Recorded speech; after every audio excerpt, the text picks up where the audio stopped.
हर खबर पर होगी आपकी पकड़। डाउनलोड कीजिए एबीपी लाइव ऐप। नमस्कार, एबीपी न्यूज पे आप सबका स्वागत है। इस वक्त हमारे साथ आप जैसे देख पा रहे हैं जाने माने एक्टर अध्ययन सुमन सीधे जुड़ रहे हैं मुंबई से। अध्ययन के बारे में अभी हाल ही में इनकी एक सीरीज आई है आश्रम करके, जो बहुत पसंद की जा रही है। आश्रम पर भी बात करेंगे अध्ययन से, लेकिन अध्ययन खास तौर पर बॉलीवुड में जिस तरह के ड्रग्स माफिया, सुशांत सिंह राजपूत का मर्डर, कथित तौर पर मर्डर, उन तमाम मुद्दों पर बात करने वाले हैं। अध्ययन, सबसे पहले तो बधाई हो आश्रम के लिए, बहुत अच्छा कमबैक रहा आपका। Thank you sir so much, thank you so much, thank you so much. Finally जो प्रयास पिछले 10-12 सालों से जो मैं लगा पड़ा हूँ कुछ ना कुछ करने के लिए, फाइनली एक रे ऑफ होप, एक लाइट नजर आ रही है सामने। उसका श्रेय जो है पूरा दर्शकों को जाता है और प्रकाश झा जी को जाता है जिन्होंने मुझे ये अपॉर्चुनिटी दी सर। अध्ययन, बॉलीवुड में इन दिनों हंगामा मचा हुआ है। बॉलीवुड दो ग्रुप्स में बट गया है। एक वो ग्रुप जो कंगना के साथ है, एक वो ग्रुप जो कंगना के खिलाफ है। और इनफैक्ट कंगना के साथ तो कम ही लोग हैं, कंगना अगेंस्ट और ज्यादा दिखाई दे रहा है। आप किस तरफ हैं? मैं सच का साथ देना चाहता हूँ सर हमेशा जिंदगी में, और मैं हमेशा ऑनेस्ट रहा हूँ। अपने माता पिता से यही सीखा है।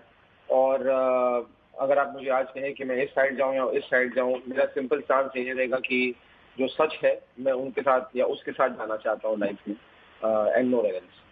तो सच कौन बोल रहा है? कंगना जब बॉलीवुड को गटर बोलती है वो, या जया बच्चन जी जब वो गटर बोले जाने पर आपत्ति करती हैं? सर सच कौन बोल रहा है? अगर आप मेरे ओपिनियन के बारे में अगर आप मेरा ओपिनियन पूछना चाहते हैं तो मैं आपको अपनी सच्चाई जो मैं अपनी आंखों से देख रहा हूँ, मेरा जो ओपिनियन है वो मैं आपको बता सकता हूँ। I think it's very unfortunate जो हमारे इंडस्ट्री में सबसे पहले तो इतनी बड़ी जो है दुर्घटना हुई सुशांत के साथ। उसके बाद फिर हमने एक फोरम शुरू किया।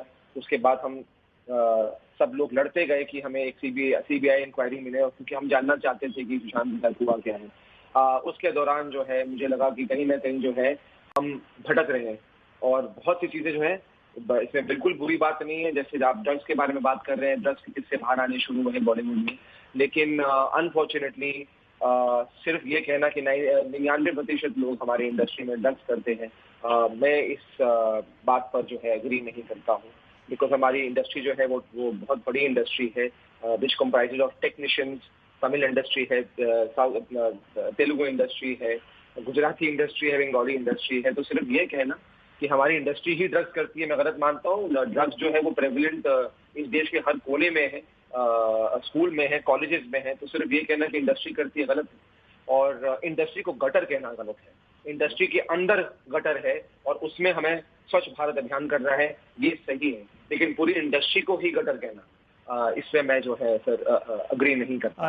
I got your point. Industry को गटर नहीं कहा जा सकता। कुछ लोग खराब होंगे, उनको ठीक करने की जरूरत है, जो आप बात और करना चाहिए सर, और करना चाहिए और करना भी चाहिए। और बहुत, मैं तो आपसे कह रहा हूँ कि बहुत अच्छी बात है कि कुछ चीजें जो है हमारे सामने रखी जा रही हैं।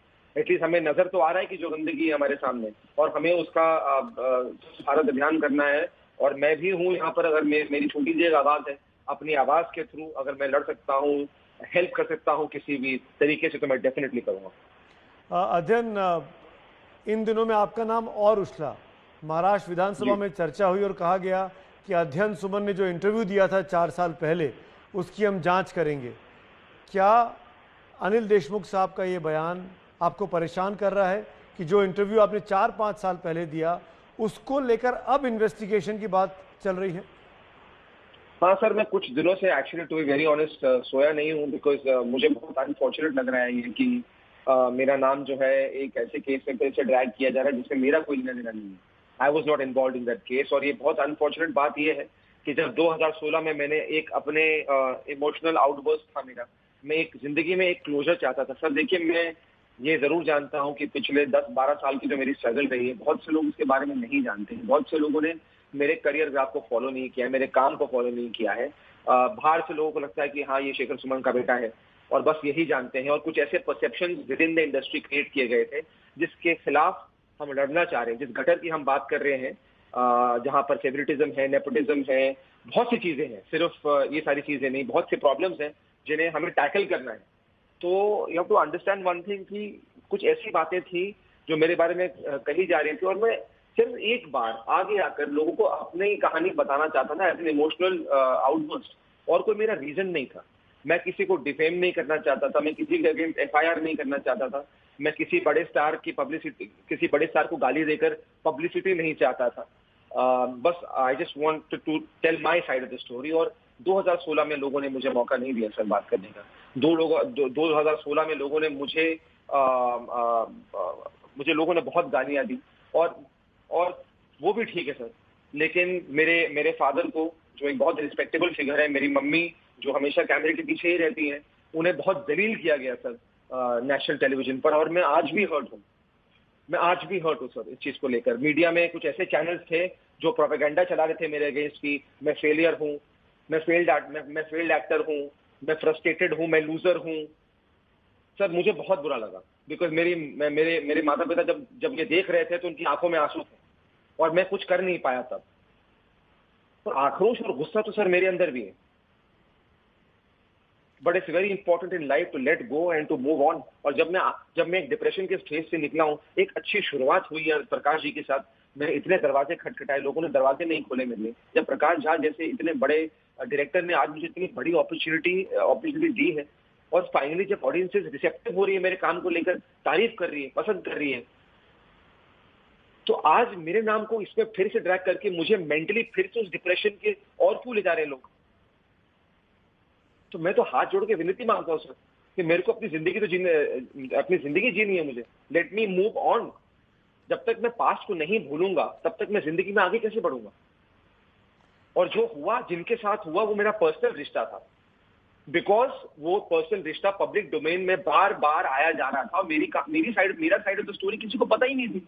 अगर ये एक रिलेशनशिप सिर्फ पर्सनल ही रहता और मेरे बारे में बातें नहीं कही जाती तो मैं कभी बाहर नहीं आता सर। मैं उस अपब्रिंगिंग से आता ही नहीं हूं।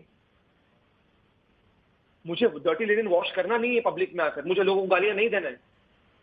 एक डिफिकल्ट इंडस्ट्री है और हमें हर इंडस्ट्री में जाके सर लड़ रहा है, और हर इंडस्ट्री में टॉक्सिसिटी है।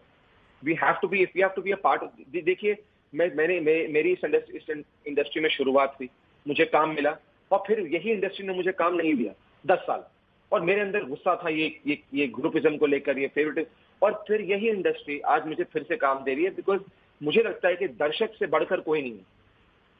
लोगों ने मेरे काम को सराहाया, तो इंडस्ट्री ने फिर से नोटिस किया कि नहीं भाई, इस लड़के में हाँ ठीक है, टैलेंट है, तो फिर से काम देना चाहिए। वही हो रहा है। ऑडियंसेस आर द बिगेस्ट, सबसे बड़े हैं ऑडियंसेस। बिल्कुल।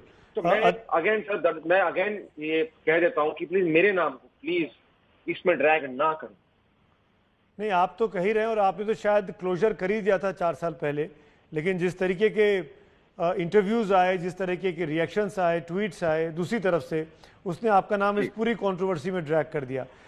एक चीज़ मैं ज़रूर जानना चाहूँगा, अगर, और मैं इस बात की पूरी रिस्पेक्ट करता हूँ कि आपका एक रिलेशनशिप था, आप खुद मानते हैं और कंगना खुद मानती हैं, उसमें कोई डिनाई नहीं करता है।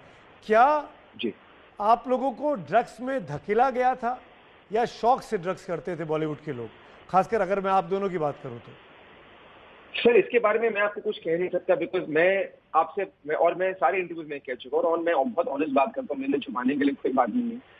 मेरी जब इंडस्ट्री में शुरुआत हुई थी 12 साल पहले की मैं बात कर रहा हूं, तो मैं कुछ ऐसे पार्टियों में गया था, 1-2 पार्टियों में गया था, जहां पर मैंने कुछ कलाकारों को देखा करते हुए, और कुछ उसमें से सिर्फ कलाकार नहीं सर, बिजनेस वाले लोग भी थे, कुछ अलग अलग इंडस्ट्री के लोग भी थे जो कर रहे थे। उसके बाद मैंने सोचा कि यार ये मेरी जिंदगी नहीं है, और मैं इस पार्ट का हिस्सा नहीं बनना चाहता बॉस। मेरी शायद मेरे हाथ के गिनते हुए सिर्फ 2 ही दोस्त हो, और मेरे माँ बाप मेरे साथ है, और मुझे मेरी जिंदगी में और कोई नहीं चाहिए। और आप तब का वक्त है और आज का वक्त है, आई am not a part of those party. तो अगर आप मुझसे पूछे कि कहाँ ड्रग्स, कौन किसके साथ क्या कर रहा है, आई डोंट नो, बिकॉज मुझे अपने आप को वहां से काटना बहुत जरूरी था, बिकॉज मैं वैसे ही मेंटली इतनी चीजों से गुजर रहा था, उभर रहा था, कि मैं इन चीजों में मेरा ध्यान था ही नहीं। और मैं ये कहाँ डिनाई कर रहा हूँ कि सर हमारे इंडस्ट्री में ड्रग्स नहीं होता है। हमारे इंडस्ट्री में डेफिनेटली ड्रग्स होता है, तभी जाके इतनी बड़ी जो है आज जो है ड्रग्स को लेकर बात छिड़ी है। और मैं चाहता हूँ कि ये क्लीन अप हो। Drugs is illegal, drugs is bad for health. लोगों को इन्फ्लुएंस कर रहे हैं, ऐसी मैंने देखिए बातें भी तो सुनते हैं आप कि लोग को इन्फ्लुएंस कर रहे हैं, भाई ड्रग्स कर लो तो भाई आपको एक फिल्म मिल जाएगी, इस पार्टी में चले जाओ तो आपको फिल्म मिल जाएगी, ऐसी बहुत सी चीजें हो रही है सर। बट मेरा तो इंडिविजुअल कॉल था। मुझे लगता है कि आपको कोई फोर्स नहीं कर सकता। मेरा टाइम समटाइम्स इन लाइफ। हाँ, आप कुछ बोल रहे हैं। मैं ये पूछना चाह रहा था कि कंगना ने कुछ ट्वीट्स किए हैं हाल ही में जिसमें वो इशारा करती हैं कि उनको जबरन ड्रग्स दिए गए थे, उनको ड्रग्स का आदी बनाया गया था उस दौर में, आपके पहले के दौर में। सर मैं I can only speak for my self, I am sorry but I can only speak for my self. जहाँ मुझे अब सबके किस्से जिंदगी के अलग होते हैं, जर्नीज अलग होती हैं। जहाँ तक मेरा सवाल है, मैंने अपनी कहानी बताई कि मुझे इस ड्रग्स का हिस्सा नहीं होना था, which is a small part of the industry. The entire industry does not do drugs, नहीं तो हम अच्छी फिल्में नहीं बना पाते आज। It's a business dominated industry, but जो करते हैं मैं उनसे दूर कटा हुआ हूँ। और मेरा इंडिविजुअल कॉल था कि मुझे ये नहीं करना। ये अलग बात है कि मुझे अगर पकड़ के करवाया जाता तो शायद मैं फिर भी एक बार कर लेते, 2 बार कर लेते, 3 बार कैसे करवाते। तीसरी बार तो मैं कुछ ना कुछ करके मैं डेफिनेटली ये मेक श्योर करता कि मेरे साथ नहीं हो रहा है। ये मैं अपनी बात कर रहा हूँ। अब कंगना के साथ क्या हुआ, उनकी क्या कहानी है, उनसे बेटर ये बात कोई नहीं रख सकता सामने। एंड आई एम श्योर कि आज वो ये सब पब्लिसिटी के लिए नहीं कर रही हैं। She is a successful actor, और आज वो अगर हक की लड़ाई, अपने हक के लिए लड़ाई लड़ रही है तो बहुत अच्छी बात है। लेकिन वो उनकी जर्नी है, उनकी जर्नी पे मेरा कोई हक नहीं बनता कि मैं कोई ओपिनियन दूं। मेरी जर्नी एक रही है, मेरे जर्नी के वक्त में मेरे माँ बाप के अलावा मुझे किसी ने सपोर्ट नहीं किया, और मैं अभी अपने आप को सपोर्ट करना चाहता हूँ और अपने आप को आगे ले जाना चाहता हूँ। किसी की जिंदगी में मैं दखलंदाजी नहीं करूँ। पर अध्ययन, एक तरफ कंगना है और कंगना के खिलाफ तमाम बड़े एक्टर्स एक्ट्रेसेस आ चुके हैं, जया जी के पीछे बहुत से लोग खड़े हो चुके हैं, और ऐसा लग रहा है कि कंगना जो कि खुद बाहर से आई हैं, नेपोटिज्म के खिलाफ बोलती रही हैं, बड़े बड़े डायरेक्टर्स को बोला, करण जौहर को उनके शो में बैठकर बोला, क्या कंगना को टारगेट किया जा रहा है? एक पूरी लॉबी लगी है उनको डिमीन करने। सर देखिए, सर सबसे पहले तो मैं ये कहना चाहता हूँ कि ये जो नाम का वर्ड भूल रहा हूँ अपना, ये जो लोग सिलेक्टिव आउटरीच है लोगों का कि ऐसा हुआ तो हम आएंगे सामने, अगर ये हुआ तो हम सामने नहीं आएंगे। जैसे सुशांत के साथ जब ये हादसा हुआ तो इंडस्ट्री में बहुत से बड़े बड़े लोगों ने ट्वीट तक नहीं किया। एटलीस्ट तो हम ट्वीट को फैशनेबल मानते थे कि भाई चलो कोई चले गए, चलो ट्वीट ही कर देते हैं। लेकिन ये कुछ लोगों ने क्या, बहुत से लोगों ने इंडस्ट्री में तो ये भी नहीं किया। और ये मैं ओपनली कहता हूँ कि मैं आज इंडस्ट्री में बहुत लोगों से मैं अपसेट हूँ। मुझ जैसे एक्टर की क्या आवाज है जो खुद अपना एक नाम बनाने की अभी कोशिश कर रहा है, खुद स्ट्रगल कर रहा है, लेकिन मैं खुद भी सामने आया। Even the fact matter of fact, कल ऐसा हो सकता है कि इंडस्ट्री मुझे और काम ना दे, और मुझे उसका भी डर नहीं है सर। लाइफ जब तक जनता मेरे साथ खड़ी है, मेरे माँ बाप मेरे साथ खड़े हैं, मुझे किसी का डर नहीं है लाइफ में। और मैं किसी को डिमीन नहीं कर रहा हूँ, मैं किसी के बारे में खराब नहीं कह रहा हूँ। मैं खाली ये कह रहा हूँ कि मैं इस इंडस्ट्री का हिस्सा हूँ। ये इंडस्ट्री कहती है कि हम एक फैमिली है, और ये फैमिली खत्म हो जाती है सिर्फ करण जौहर के शो पर आकर। लेकिन जब कुछ देखिए, ऐसा नहीं है, कुछ एक्टर्स आते हैं जब फ्लड होता है, रिलीफ फंड जब इकट्ठे किए जाते हैं तो कुछ एक्टर्स हेल्प करते हैं। लेकिन आपके फ्रेटर्निटी का एक मेंबर, एक इतना इंपॉर्टेंट हिस्सा व्हेन ही पासेस अवे, तो कोई सामने नहीं आता है, कोई आगे नहीं आना चाहता, कोई अपने हाथ नहीं डालना चाहता। बिकॉज किसी को जो है जी इंटरव्यू में बैठकर कंट्रोवर्सी नहीं चाहिए लाइफ में, सिर्फ अच्छी बातें करनी है, सिर्फ सक्सेस की बातें करनी है। लेकिन जिंदगी इज मोर देन जस्ट। पर ये उनका टेक है अध्ययन, ये उनका टेक है कि भाई हम हर चीज पे ओपिनियन क्यों दें, हमारा ओपिनियन क्यों मैटर करेगा कि हम सुशांत के बारे में ट्वीट करें या ना ट्वीट करें? आपको क्यों लगता है कि उनको ट्वीट करना चाहिए? नहीं करना चाहिए, लेकिन सच की लड़ाई तो लड़नी चाहिए। फिर आप इंडस्ट्री को फैमिली मत कहिए। हम एक फैमिली कैसे हुए फिर? आपकी फैमिली में या मेरी फैमिली में कल कुछ भी होता है, चाहे वो दूर के रिश्तेदार क्यों ना हो, क्या मेरा हक नहीं बनता, फर्ज नहीं बनता कि मैं जाकर उनकी मदद करूं, या फोन भी करूं एक कि आप सब कुछ ठीक है, आपको मेरी हेल्प चाहिए, can I come, should I fly down? तो फिर आप इंडस्ट्री को फैमिली मत कहिए, फिर हम कहिए भाई अपनी अपनी इंडिविजुअल जिंदगी है बॉस, अपना अपना देख लो फिर लाइफ में। तो फिर आप ये स्टांस रखिए ना, जब आप कह रहे हैं कि इंडस्ट्री एक फैमिली है, और फिर आप कह रहे हैं कि फिर हमारा ओपिनियन है, हम डेमोक्रेसी में हमारी मर्जी, हम आके कहेंगे कि नहीं कहेंगे। पर मैं कहाँ कह रहा हूं कि आके एक जजमेंट पास कीजिए कि सुशांत का मर्डर था या सुसाइड था। मैं तो सिर्फ ये कह रहा हूं कि जब हमें सीबीआई की मांग चाहिए थी, जब हम उस हक की लड़ाई लड़ रहे थे, जस्ट टू फाइंड आउट, एक ह्यूमैनिटी भी कोई नाम की चीज होती है। सुशांत से मेरा क्या लेना देना था? सुशांत से शेखर जी का क्या रिश्ता था? शेखर जी क्यों गए कोविड में उनके फादर से मिलने के लिए? उनको क्या मिल गया? Shekhar ji has lost his son at the age when his son was 11, I was 7. He understands the pain of a father. वो इसलिए गए। इनफैक्ट जब वो गए पटना तो उनके फादर उनके बीच में बातचीत ही नहीं हुई, बिकॉज उनके फादर इतनी शॉक में थे। लेकिन उसके बाद मेरे फादर को लगा नहीं भाई मुझे लड़ना है, और मुझे लड़ना चाहिए, चाहे कोई मेरे साथ हो या ना हो। इसीलिए तो नहीं तो आप मुझे बताइए शेखर जी का इसमें क्या फायदा है? ताकि ताकि आगे जाके मेरे साथ ना हो या किसी और सुशांत सिंह के साथ ना हो, किसी और एक्टर के साथ ना हो। और जहां तक मैं जानता हूं कंगना भी जो है, जहां तक मैंने सुना है, वो भी यही चाहती है कि कल और एक ऐसा केस ना हो जहां पर हम इसी चीज पर लड़ रहे हैं। तो अध्ययन तो हम सबकी लड़ाई एक ही है। एक चीज अब तक की बातचीत में बड़ी क्लियर है कि आप कंगना के बारे में कुछ बोले ना बोले, लेकिन सुशांत सिंह राजपूत के मामले में जो आपकी सोच है वही शेखर जी की सोच है और वही कंगना की सोच है कि इसमें ट्रूथ सामने आना चाहिए कि सुशांत की मौत कैसे हुई। एम आई राइट? नहीं, मैं वही तो सर आपसे मैं वही कहना चाह रहा हूं मैं, कि जो मेरा एक इंसान के साथ रिश्ता था, उसे आज 12 साल हो गए। मैं हर्ट था, मैं अपसेट था, मेरी प्रॉब्लम्स वो पर्सनल प्रॉब्लम्स थी। फिर कुछ चीजें बाहर आनी शुरू हुई, फिर मैंने अपना इमोशनल क्लोजर के लिए मैं बाहर आया, वो बात वहां खत्म हो चुकी है। लेकिन आज जिंदगी में हमें जब एक ही रास्ते पर आकर खड़ा कर दिया आमने सामने कंगना को और मुझे, तो वो एक ह्यूमैनिटी के नाम पे एक अपने फ्रेटर्निटी के मेंबर की लड़ने के लिए है। तो मैं क्यों नहीं लड़ूं उनके साथ? मेरा और उनका कोई रिश्ता नहीं है, ये मैं क्लियरली कह चुका हूं और आगे होगा भी नहीं, ये आज भी क्लियरली कह देता हूं मैं। लेकिन हम एक साथ हैं जस्टिस फॉर सुशांत के लिए, और हम करेंगे और हम लड़ेंगे जब तक लड़ना होगा सर। क्यों नहीं लड़ेंगे? Life can not be just about success and failure. मैंने आपसे कहा ना कि मैं बहुत खुश हूं लाइफ में। आज मेरे पास 4 प्रोजेक्ट है जिनकी मैं अनाउंसमेंट करने वाला हूं, but I can not move on. Sushant के साथ क्या हुआ, I want to know. Very true. आपकी इस बात के लिए आप दिल से बात कर रहे हैं, मैं आपकी ईमानदारी से तारीफ भी करना चाहूंगा, लेकिन ये पूछूंगा जरूर आपसे अध्ययन, आप समझदार इंसान हैं, जिस तरह की लैंग्वेज इस्तेमाल की जा रही है, आपको लगता है कि वो कंगना को करने की जरूरत थी? फॉर एग्जाम्पल उर्मिला मातोंडकर को वो सॉफ्ट पॉर्न बोलती हैं, जिसने मासूम जैसी फिल्म की, पिंजरा जैसी फिल्म की, बड़ी अच्छी अच्छी फिल्में उर्मिला मातोंडकर के पास। बिल्कुल। लेकिन आपको क्या लगता है कंगना को उसकी जरूरत थी कहने की? नहीं सर, सबसे पहले तो मैं वही आपसे कह रहा हूं कि जो बातें कही जा रही हैं, सबसे पहले on a generic level with in the industry और इंडस्ट्री के बारे में मुझे अच्छा नहीं लग रहा है सर, कि जो इंडस्ट्री के अंदर जो एक नेगेटिविटी जो इतने बड़े लेवल पर जाग गई है ना, वो अच्छा नहीं है सर। और हम सब आर्टिस्ट हैं। उर्मिला मातोंडकर जी जो है एक बहुत ही उम्दा कलाकार है, और उनसे ऐसी बातें करना गलत है। मैं नहीं जानता कि क्या उर्मिला जी ने कंगना के बारे में क्या कहा, बिकॉज मैं कंगना को ना मैं फॉलो कर रहा हूँ क्या न्यूज, आई डोंट नो।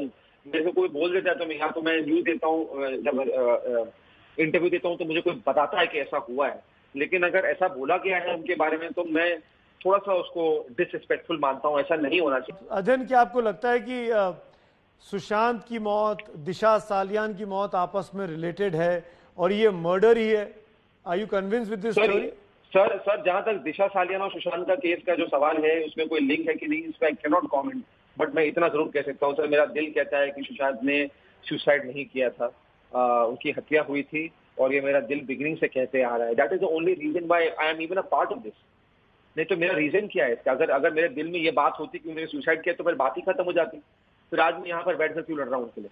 तो सुसाइड अगर सुसाइड नहीं किया है तो क्या रिया चक्रवर्ती की वजह से मारे गए वो? सर मैं ये कैसे कह सकता हूँ, आप मुझे बताइए कि हमारे पास कोई फैक्चुअल एविडेंसेस है कि रिया ने उन्हें मारा है? मैं जो है अपने जो हमारे अथॉरिटीज हैं उनको उनका काम करने दूंगा सर, बहुत जरूरी है। मेरे दिल में भी कुछ ऐसी चीजें हैं, लेकिन मुझे लगता है कि वो just for the sake of the case मेरे लिए कुछ बोलना गलत होगा। अभी मैं किसी को भी भटकाना नहीं चाहता, नॉट दैट मेरी आवाज इतनी मैटर करती है, बट फिर भी मैं एक 1 पॉइंट भी किसी को भटकाना नहीं चाहता। I want to wait for the right result and the authorities to give us an official statement कि क्या हुआ है।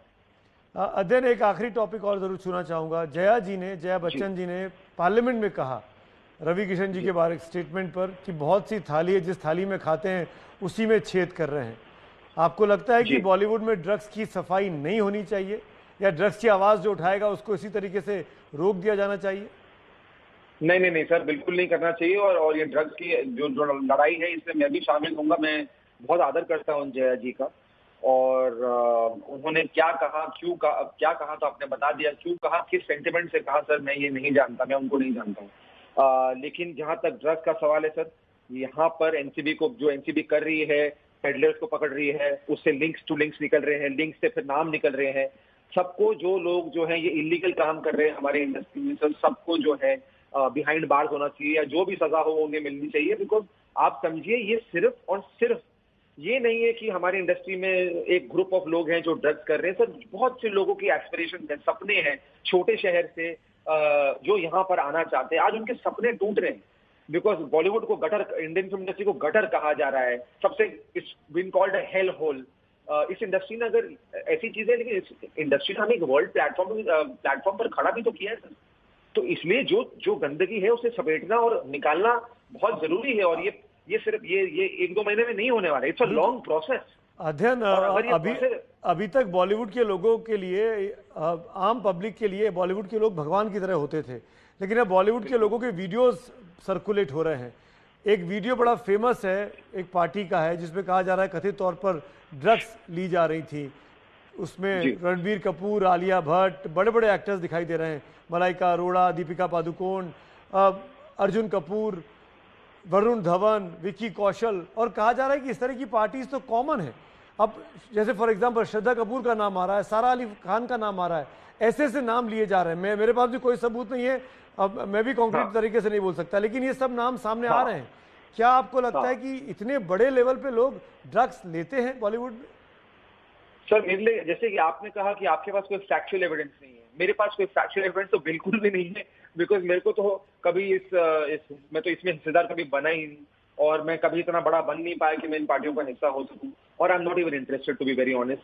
मैं अपने घर में रहता हूँ, मेरे जो दोस्त हैं वो इंडस्ट्री से कटे हुए हैं, तो मैं अपनी जिंदगी में बहुत खुश हूँ। कभी कभी आपको सुनने में नजर आता है कि भाई कुछ ग्रुप ऑफ लोग हैं, जैसे कि आपने कहा कुछ ग्रुप ऑफ पीपल है वो ड्रग्स करते हैं, वो कौन है क्या है, मैं घुसता ही नहीं सर इसमें। बिकॉज ये आपसे मैं पहले भी कह चुका हूँ, अभी भी कह रहा हूँ कि दुनिया वैसी इतनी नेगेटिव और टॉक्सिक हो चुकी है, तो मैं अपना को जितना पॉजिटिव रखने की कोशिश करता हूँ, करता रहता हूँ। I try to keep myself away from all these things in my life. I don't want to be a part of all this. और अगर लोग कर रहे हैं सर, जैसे कि मैंने कहा, और फैक्चुअल एविडेंसेस इनके साथ इनके लिए निकलते हैं सर अगर, तो इनको फिर सजा मिलनी चाहिए। क्यों नहीं मिलनी चाहिए? बिल्कुल मिलनी चाहिए। तो ये जो कर रहे हैं वो इलीगल है, वो गलत है। बिल्कुल। अध्ययन, बेबाकी से बात की आपने हमारे साथ, शुक्रिया उसके लिए, और आपके भविष्य के लिए हमारी तरफ से शुभकामनाएं। Thank you so much. शुक्रिया। अगर ड्रग्स कोई कर रहा है और वो इलीगल तरीके से ड्रग्स कर रहा है तो उस पर कार्रवाई होनी चाहिए। थैंक यू सो मच अध्ययन for being with us. Thank you. Thank you. Thank you so much sir. Thank you.